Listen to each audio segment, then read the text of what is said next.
going to go over starting in a new HTML5 document. To do an HTML5 document, you're going to need a text editor. I prefer to use Sublime Text 2. You can use pretty much any basic text editor, Notepad, Notepad++ on Windows. You can use Text Wrangler on Mac. You can use TextEdit. Programs that you can't use would be word processing programs like Microsoft Word or OpenOffice or LibreOffice. You want to stick to a simple text editor. I like Sublime Text because it offers good syntax highlighting and also a lot of other cool features that we'll talk about in class. So that's what I'll be using. So the structure for all HTML5 pages is the same. They all have a few required tags that you need in order for your page to display properly. The first one of those tags is the HTML5 doc type. And this just tells browsers how to render the page. And so that's the HTML5 doc type. When your page loads into a browser, the browser knows to render this using the HTML5 standard. The next set of tags that we need are the HTML tags. When you open a new HTML tag or tags in general, it's a good practice to close them. So this is the opening tag and then the closing tag. The next set of tags we need is the head. The head is information that describes the page, such as metadata and the title. The next section is the body. And this is the content that will actually display in the browser when you load a web page. In the HTML tag, we're going to add the lang attribute to define which language we are using for our page. So we're going to use lang and set that to EN for English. In the head, there are two tags that you will also need. You need the title tag, and this is the title of your page.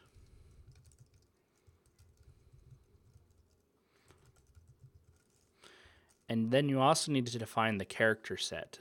And we do that using a meta tag using the char set or char set attribute, and we're going to set that to UTF-8.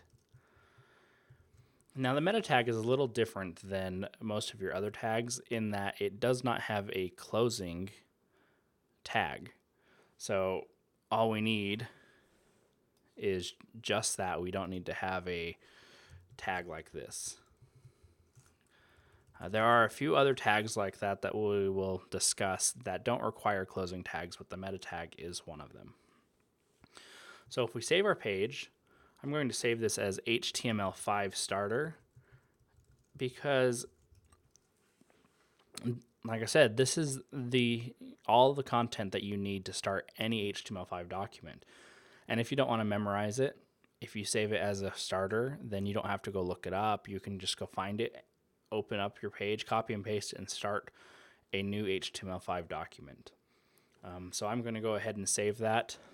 You can go to File, Save, or Command-S if you're on a Mac, or Control-S if you're on a PC, and open up your Save dialog. I named mine HTML5 Starter.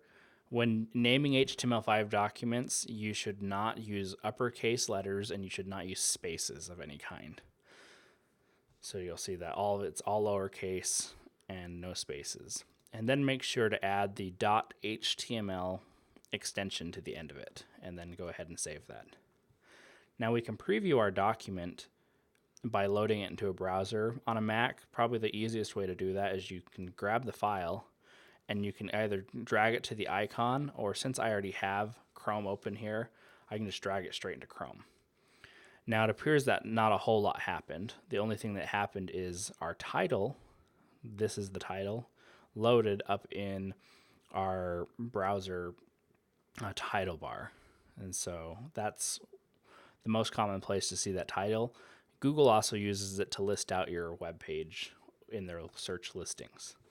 So let's go ahead and add a little bit of content into here. I want to add a heading 1 or an H1 tag with the words hello world.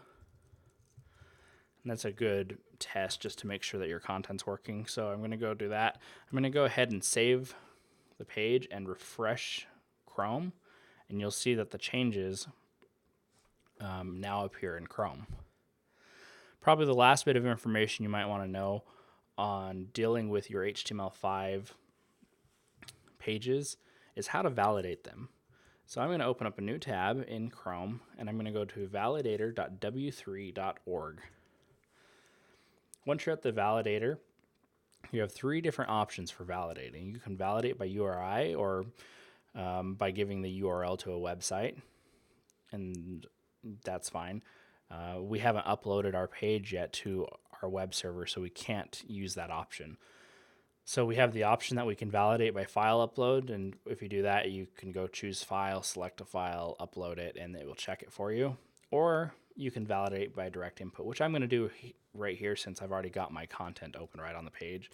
So I'm just going to select all of my HTML markup. I'm going to copy it, and then I'm going to paste it into the text area that they provided for us, and I'm going to hit check.